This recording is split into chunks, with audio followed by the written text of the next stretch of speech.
नमस्कार, मैं राजेश शर्मा और 7 इंडिया न्यूज़ में आपका स्वागत है। आज चूँकि यहाँ मेरठ कमिश्नरी पे लगातार पिछले 3 दिन से किसान मजदूर संगठन के राष्ट्रीय अध्यक्ष ठाकुर पूरन सिंह तमाम किसान नेताओं के साथ, किसानों के साथ यहाँ धरने पे बैठे हुए हैं। बहुत सारी समस्या हैं और हम लोग अब ठाकुर पूरन सिंह जी के साथ हैं। उनसे जानेंगे कि ये कौन-सी समस्या है, कौन-कौन समस्या है, इनका समाधान कैसा होगा, गन्ने का रेट क्या होना चाहिए और जो इनकी तरफ से एक मांग, बहुत बेहतर मांग ये उठी है कि प्रदेश के हर किसान और हर मजदूर का 5 लाख का आयुष्मान कार्ड सरकार को तत्काल में लागू करना, जारी कर देना चाहिए। तो हम लोग बात करते हैं ठाकुर पूरन जी से। जिस तरह कौन-कौन से ऐसे मसले हैं जिसको लेकर आप लगातार मूवमेंट भी चला रहे हैं, इन समस्या को समाधान अभी हो नहीं पा रहा। सरकार हमें लग रहा है बहुत ज़्यादा गंभीरता से किसानों को सेगमेंट को ले नहीं रही। देखो, पहली बात तो ये है कि किसान और समस्या दोनों एक दूसरे का पर्यायवाची है। किसानों की समस्या ये नहीं है कि किसान अपनी तरफ से कोई समस्या पैदा करे। किसानों के सामने समस्या पैदा करे सरकारी। मतलब 5 साल में एक बार चुनाव होगा तो सरकार कहेगी कि हमारी सरकार आई तो हम बिजली फ्री करेंगे, हमारी सरकार आई तो हम गन्ने का रेट देंगे, हमारी सरकार आई तो बेरोजगारी दूर करेंगे। हम कोई मुद्दे बनाते नहीं घर बैठ के कि भाई हम लोगों ने मुद्दे बनाए। जो सरकार घोषणा पत्र जारी करे, उस घोषणा पत्र में जो मुद्दे सरकार बताए, हम उन मुद्दों को सरकार को जब नहीं सरकार अमल में लाती तो सरकार के सामने खड़े होकर बतावें कि आपने कहा था कि बिजली फ्री देंगे, आपने कहा था कि पाती पुराड़ी जलाने पर कोई मुकदमा कायम नहीं होगा, आपने कहा था कि सभी फसलों की एमएसपी देंगे। जब आप नहीं दे रहे, आप झूठ बोल रहे, तो फिर हम लोगों को क्या करना पड़ा है? तब हम लोगों को आंदोलन करना पड़ा, चाहे हम डीएम के जावे, कमिश्नर के जावे, लखनऊ जावे। इसलिए हमारी मजबूरी है कि सरकार ने सन 2022 के चुनाव में कहा हमारी सरकार आई तो बिजली फ्री देंगे। अब आ गई सरकार। जब सरकार आ गई तो फिर बिजली फ्री क्यों नहीं हुई? होनी चाहिए थी। बिजली फ्री नहीं हुई, चलो सरकार ने कहा कि 1 अप्रैल से बिजली फ्री हो जाएगी। अब 1 अप्रैल का रिजल्ट क्या आया? 1 अप्रैल में जब बिजली फ्री करने का नंबर आया तो सरकार ने उस पर क्या लगाया कि 1045 यूनिट किसानों को बिजली फ्री दी जाएगी 12 की। कब दी जाएगी? जब वो घरेलू बिल 12 का पिछला बिल जमा करेगा, रजिस्ट्रेशन करवाओगा और मीटर लगाओगा। चलो भाई, जब बिजली फ्री होगी रजिस्ट्रेशन करवाओगे, कोई टेंशन नहीं। बिजली फ्री होगी, मीटर लगवाओगे, कोई टेंशन नहीं। बिजली फ्री होती हो तो बिल जमा कराएंगे, कोई टेंशन नहीं। लेकिन सारी शर्तें पूरी करने के बाद फिर 1045 यूनिट का मतलब क्या है? 1045 यूनिट प्लस इसके ऊपर जो हमारी यूनिट आवेंगी, उस यूनिट पे 28% जीएसटी किसान देगा। लगभग यदि उसका आकलन करा जा तो 100 रुपए घंटा पानी किसान को पड़ेगा। लगभग एवरेज 10 से 12 हजार रुपये प्रति महीना। तो साल में कितना हो गया? 1,10,000 से 1,20,000। तो जमीन बेचेगा और बिल जमा कराएगा। तो इतना बड़ा मुद्दा सरकार के झूठ बोलने के कारण किसानों को आंदोलन में जाना।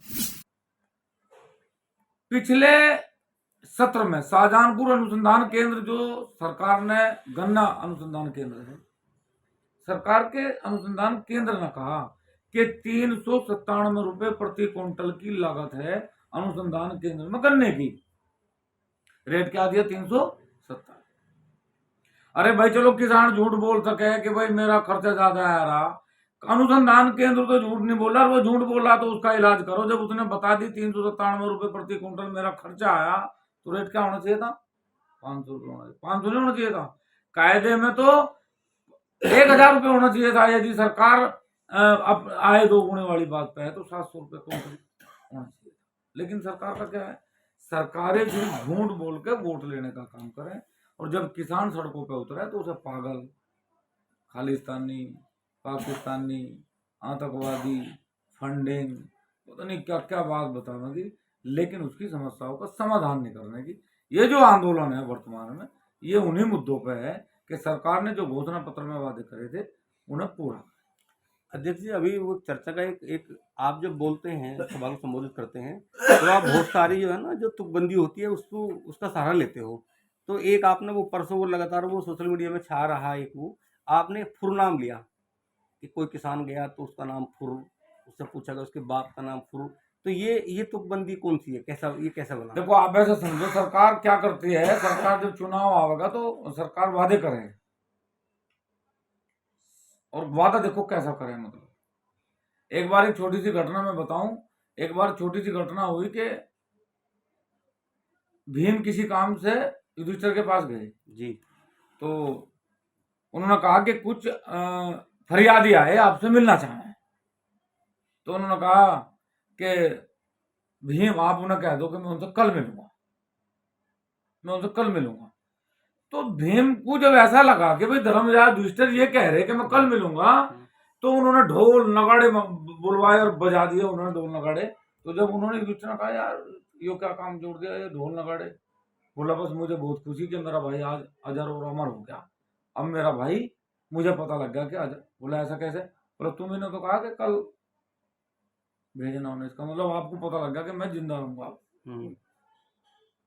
हम भी इसी उम्मीद है ना जो सरकार की, मतलब आदरणीय मोदी जी ने लोगों को बताया कि 2047 में भारत विकसित होगा। मतलब मोदी जी को नहीं पता वो रहेगा नहीं, हमें नहीं पता हम रहेंगे नहीं, और सपना कहेगा सन 2047 में देश विकसित होगा। मेरी लड़ाई क्या है कि जब तुम सन 2047 में पता नहीं मोदी जी का तो लास्ट चल रहा है, तो मोदी जी तो अब क्या कह देंगे फुर मैं तो हूं नहीं अब ना, मैं प्रधानमंत्री हूं, तो मैंने जो कहा वो तो फुर। तो हम किसानों को कहें कि भाई तुम भी ना चुनाव होने के बाद सरकार की तरफ को फुर करो एक बार, जिससे सरकार को एहसास रहे कि हम ही फुर करना नहीं जानते, किसान भी फुर कर सके, किसान भी आपके साथ जैसा व्यवहार करोगे ऐसा व्यवहार कर सके। अध्यक्ष जी, इस समय 9 विधानसभा सीटों पर उपचुनाव है, और यहाँ चूंकि पश्चिम यूपी की भी 4 सीटें हैं, जैसे खैर है, गाजियाबाद है, इधर ये मीरापुर है, और वहाँ कुंदरक भी है, और इसको लेकर लगातार घमासान भी तमाम पॉलिटिकल पार्टियों में लग रहा है। तो आपको क्या लग रहा है कि ये जो किसानों के इतने बड़े मुद्दे हैं, लगातार किसान अपनी मांग रख रहे हैं, पूरे नहीं हो रहे, इनका असर इन उपचुनाव में पड़ने वाला है कुछ? देखो एक बात सब लोगों को समझ लेना चाहिए, राजनीतिक दलों को खासकर समझ लेना चाहिए, दुर्भाग्य है इस देश का कि 6 महीने के अंदर अंदर यदि किसी भी विधानसभा या लोकसभा पे किसी भी कारणवश वो सीट रिक्त हो जा तो 6 महीने के अंदर वो भरनी है। यहां समय पे चुनाव करवाना अनिवार्य है, लेकिन यहां समय पे गन्ना भुगतान देना अनिवार्य नहीं है, यहां समय पे बिजली देनी अनिवार्य नहीं है, यहां समय पे सुरक्षा देना अनिवार्य नहीं है, यहां समय पे पैसा देना अनिवार्य नहीं है। समय पे खाद नहीं मिलेगा, समय पे बिजली नहीं मिलेगी, समय पे सुरक्षा नहीं मिलेगी, समय पे इलाज नहीं होगा, लेकिन चुनाव होना जरूरी है। ये जो 9 सीटों पे चुनाव है ना, ये 9-10 जो रह रही कमी, थोड़ी बहुत अभी जो सदन में कमी रह रही 9-10 की लुटोरों की, उन्हें भेजने का प्लान है और कुछ नहीं है।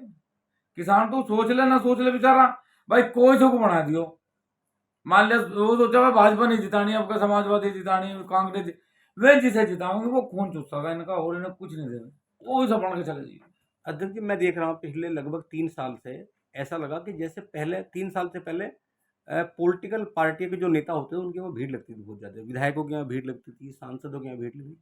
अब मैं देख रहा 3 साल से इतना बदलाव आया है कि जो भीड़ वहाँ सांसद विधायकों के वहाँ लगती थी, अब वो भीड़ जो किसान संगठन के अध्यक्ष हैं उनके वहाँ लगती है। अभी जल्दी में जैसे भारतीय किसान मजदूर संगठन आपका हो गया, भारतीय किसान यूनियन होगी, भारतीय किसान यूनियन भानु होगी, तो जब देखते हैं कि लोगों का झुकाव जो है, वो जो सेगमेंट जो उन पे विश्वास करता था, अब वो उन संगठनों की तरफ आने लगा, और उन्हें लगने लगा कि हमारा काम वहाँ की बजाय यहाँ आसान होता है। वैसे तो ये ना अब नहीं, ये तो आपने सवाल ऐसा करा कि ये जो देश है ना, ये भारत, ये कृषि प्रधान देश है। मतलब मेरे से हजारों वर्ष पहले भी लोग इसे कृषि प्रधान देश ही कहते थे। ये कुछ समय के लिए कुर्सी प्रधान हो गया, मतलब कृषि से ज्यादा लोग कुर्सी पर लालच करने लगे। पता है लोगों को कुर्सी का लालच इंसान को धृतराष्ट्र बना दे, कुर्सी का लालच इंसान को दुर्योधन बना दे, कुर्सी का लालच उसे दुशासन बना दे। और कृषि का प्रधान का मतलब है कि 140 करोड़ लोग नहीं, 84 लाख योनियों में जीवन यापन करने वाले हर जीव का यदि पेट कोई भरे तो ये किसान भरे। फिर इसका एक लड़का पैदा हो या लड़की पैदा हो, वो बॉर्डर पर जाकर सियाचिन की पहाड़ी पर खड़ा रहेगा, वो बेचारा देश की सेवा करेगा, उसके साथ कोई घटना होगी तो इस देश की सरहद पर होगी, और इसके साथ कोई घटना होगी तो ये भी किसान की, इस देश के लोगों का पेट भरने के लिए खेत में होगी। दोनों के दोनों ऐसे मौत के कगार पे हैं। अभी मैं बिजनौर की एक घटना बताऊं, पिछले कई वर्षों से लगातार किसान आंदोलन कर रहा है। किस चीज का? कि किसान को हर एक दिन 2 घटनाएं गुलदार की हुई हैं। आज वहां गुलदार ने हमला कर दिया, वो किसान मर गया। आज वहां हमला कर दिया, वो गुलदार। यार आप लगाओ, आप सन 2047 का सपना दिखा के देश को कह रहे कि विकसित होगा, और आप तो गुलदार में पकड़े जा रहे हैं। आप मात्र गुलदार से किसान की सुरक्षा नहीं कर पा रहे। जब यार अतीक से आप देश की सुरक्षा कर सको, प्रदेश की सुरक्षा कर दो, गुलदार से भी करो भाई, मार नहीं सकते, पकड़ो। तो ये जो सब बातें हैं, ये किसानों के प्रति या किसान नेताओं के प्रति जो सहानुभूति है उसका धन्यवाद है। लेकिन ये कृषि प्रधान देश है, और कृषि प्रधान देश में किसान की, मजदूर की मान सम्मान की बात यदि खत्म होगी तो फिर देश में उबाल तो आएगा। अभी यहाँ कमिश्नरी में धरना कब तक चलेगा? ये तो नहीं कहा जा सकता, वही बात युधिष्ठिर वाली हो जाएगी पेड़ बांध दिया। तो अभी तो ये तो नहीं पता लग सकता, लेकिन हाँ समाधान किसान है, हम हैं या नहीं है, किसान है, और जब भी वार्ता होगी, वार्ता के बाद समाधान होगा तो समाप्त हो जाएगा, कोई जिद नहीं है। अभी हम लोग चूंकि किसान मजदूर संगठन के राष्ट्रीय अध्यक्ष ठाकुर पूरन सिंह जी के पास थे और उनसे बात कर रहे थे। वो बहुत सारे किस्से उनके पास रहते हैं, तर्कसंगत बात भी करते हैं। तो अभी चूंकि पिछले 3 दिन से पूरा जो किसान मूवमेंट है अभी मेरठ कमिश्नरी पार्क में बैठे हुए हैं, और अभी ये नहीं पता कि धरना कब तक चलेगा। हालांकि जब तक इनकी सरकार मांग न मान ले या आश्वासन ना दे, अभी उठने का कोई इरादा नहीं है।